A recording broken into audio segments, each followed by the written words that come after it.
Soyez les bienvenus. Mais avant de commencer, n'oubliez pas de vous abonner et d'appuyer sur la cloche de notification pour ne rater aucune de nos prochaines vidéos.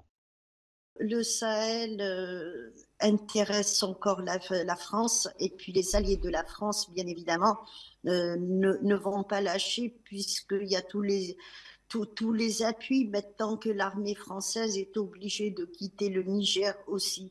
Et pour information, j'ai oublié de vous le dire hier, la France a demandé à la Mauritanie de recevoir Barkhane, et le gouvernement mauritanien a refusé.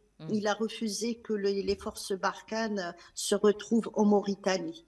Donc, ça, c'est par rapport aux gens qui attaquent la Mauritanie en ce moment. Pour revenir au Mali, le Mali ne va pas en découdre avec tout ça. Même l'Algérie ne va pas en découdre, même le Niger. C'est la présence de la France qui veut que les choses soient ainsi. Il faut toujours trouver le prétexte de vouloir rester dans le Sahel. Un coup, c'est contre les séparatistes, un coup, c'est contre les terroristes.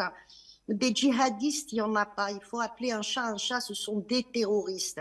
Et les Touaregs séparatistes se sont alliés aux terroristes aussi. Ils se sont alliés à Al-Qaïda, ça il ne faut pas l'oublier. Et maintenant, ces derniers mois, ils se sont alliés également à Daesh.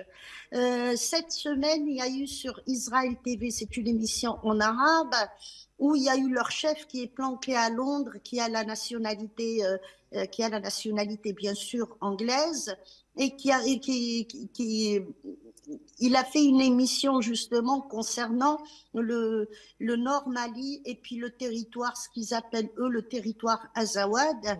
Et ce personnage, en 2012 déjà, il était en Libye, dans le sud de la Libye, et il a fait partie des premières personnes qui ont pris les armes contre les Libyens. Donc c'est toujours la même équipe. Qui agit, et puis parce qu'il a marché dans le plan contre la Libye, on lui a donné la nationalité anglaise, et il vit tranquillement à Londres avec de l'argent, bien sûr, qui vient de chez les Occidentaux, comme d'habitude. Soi-disant qu'ils sont là pour combattre les groupes terroristes, mais c'est eux qui les financent. Et encore une fois, ces groupes Azawad séparatistes se sont alliés à Daesh et à Al-Qaïda. Ça veut dire que c'est des terroristes, ce ne sont plus des séparatistes là. Ils sont sortis de ce qu'on appelle les accords d'Alger, et tout ça. À quel moment ils ont voulu quitter, et ils ont quitté les accords d'Alger? C'est au moment où il y a eu basculement au Niger. C'est là où ils ont repris les armes. Il y a eu, je pense qu'il y a eu 2 ou 3 avions quand même maliens, de l'armée malienne, qui ont été abattus.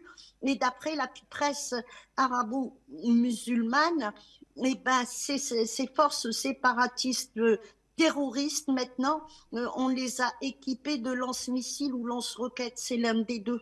Donc, il les a équipés. Encore une fois, dans le Sahel, on ne trouve pas du carburant à toutes les pompes d'essence, puisqu'il n'y en a pas des pompes d'essence. Et puis, qui leur donne ces armes lourdes? Aujourd'hui, ils sont un peu confiants, mais je crois que l'armée malienne aussi est beaucoup plus confiante, puisque maintenant, elle a réussi à s'équiper, et elle a réussi quand même à sécuriser pas mal de territoire. Et aujourd'hui, l'armée malienne, contrairement à la période où elle dépendait de la France, elle a des munitions, elle a des équipements, et elle a aussi une logistique, et elle arrive aussi à avoir des informations au niveau des satellites, avec la collaboration bien sûr avec la Russie. Merci. Voilà, c'est tout pour cette vidéo.